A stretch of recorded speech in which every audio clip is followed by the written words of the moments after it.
morning, afternoon / evening, wherever you come from, to our wonderful YouTube subscribers. Different headband, different day, many more to come. Different environment. Welcome to Mr. Jones's garage. And today we're in here because I've got my ginormous whiteboard where I'm going to help you understand something really important. So I've been doing some work over the last couple of days. I watched a really good YouTube clip, kind of teaching resource, which was all about how do we help ourselves take our knowledge and take it from our short-term memory, our working memory, and put it into our long-term memory. And this information is all going to be based on B1, because what we found is that students, out of 9 marks for B1, the area they struggle on to get above 5 or 6 marks is they don't remember the context. Forget how to apply the context, that's another skill which we'll come to, which some of us have covered in class. But the main thing is remembering those kind of 7, 8 key pieces of knowledge which you have to even attempt to get above a 5, 6 marks. So today, I'm going to help and show you, through some embarrassing drawing and stories, how to try and get that knowledge into your long-term memory through stories. Now, it's been presented through science, through data. The best way we as humans can remember stuff is through stories. Okay, so what I've got over here is I've got my kind of 7, 8 pieces of key context which you need to remember, and I'm going to put it into a story for you to see if you can remember it after this video, which I'm sure you will because the story is pretty silly. And then when you're in that exam, when you're sat down, you're going to remember this mad story to help you showcase that context. Now, how to apply the context we'll do at a later date. So just forget all of the mad noise and just concentrate. So what we've got is, welcome to the story, welcome to the context. Okay? So, there was a man called Mr. Orwell. Okay? And Mr. Orwell lived in a house. Here's my house. And yes, Mr. Jones is a terrible drawer. There's my fantastic house. So Mr. Orwell lived in this house, and Mr. Orwell, what he wanted to do is, he wanted to grow some flowers, some plants in his house. The weather was good, he had some time, and he wanted to grow some flowers. There's my attempt at some flowers. And we'll put some pots there, some soil. So Mr. Orwell lived in a house, and Mr. Orwell wanted to grow some flowers. Okay? But this was a time of political instability, because next door's cat kept coming in and digging up Mr. Orwell's plants. Now, the date was 1948. An important date at this point. So Mr. Orwell lives in a house, and Mr. Orwell wants to grow some flowers, but next door's cat kept coming in and kept digging them up. And this was in 1948, a time of political uncertainty. So, what happened was, Mr. Orwell rang up. He rang up a few people, okay? He rang up a few of his friends. He decided, first of all, to ring up Twitter and look for some advice of how to get rid of the cats. So Twitter said, Mr. Orwell, in 1948, in a time of political instability, what I would advise is that you get some cat spray. Okay, good idea, thank you for that. The next person that Mr. Orwell in 1948, in a time of political instability, called was Facebook.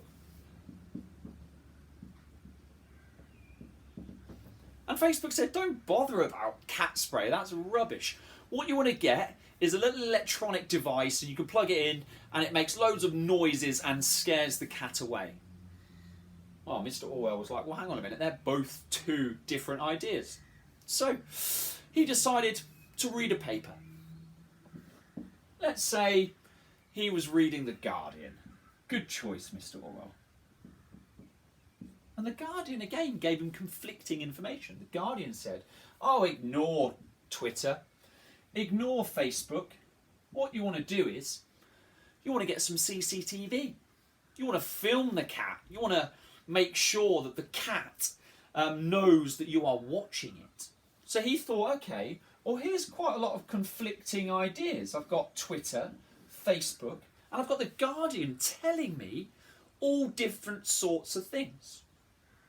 Okay, well, that's all to do with the fact that different sources give us different information. And each of these kind of companies are owned by different people. So if you've got someone here that wants you to believe something, then obviously that kind of information is skewered. So we've got Mr. Orwell in 1948, a time of political instability, because next door his cat keeps digging up his plants. So what he does is he decides to look at 3 different sources. He looks at Twitter, he looks at Facebook, he looks at the Guardian newspaper, and they all tell him different things. And the idea is, like, who do we trust?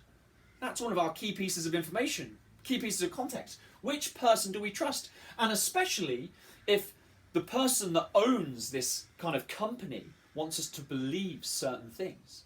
So what happens is, he goes with the Guardian.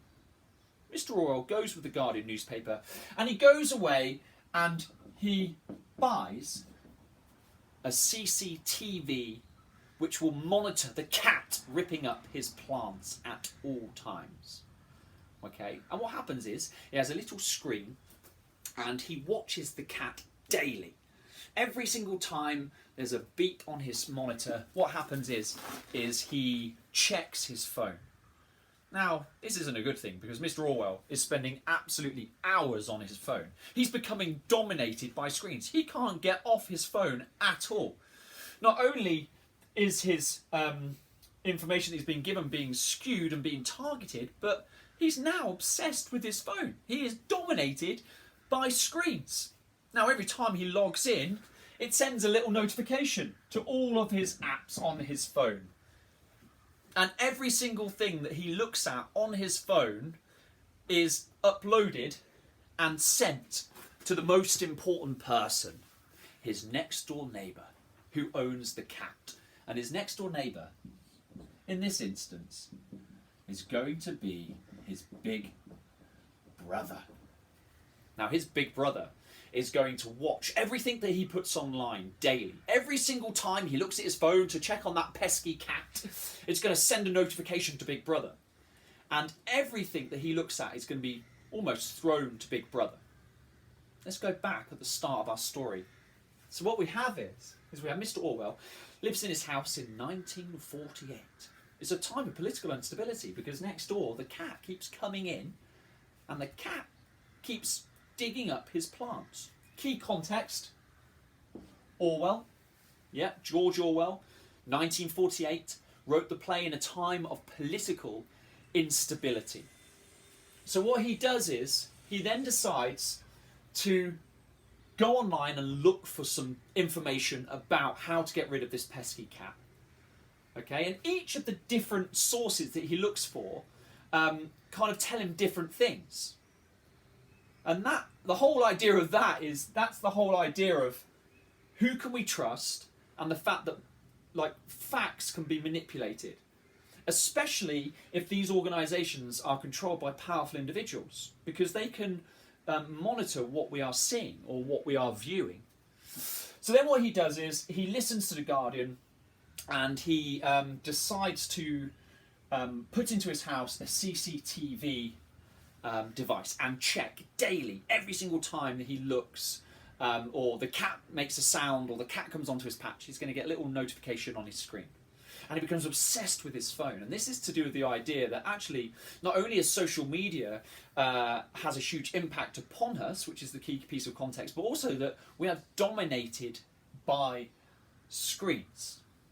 And the whole idea of this is that his next door neighbour, Mr. Big Brother, his big brother, is the person watching him. And that person will collate all of the evidence, all of the information that his online activity, and will target him in different information.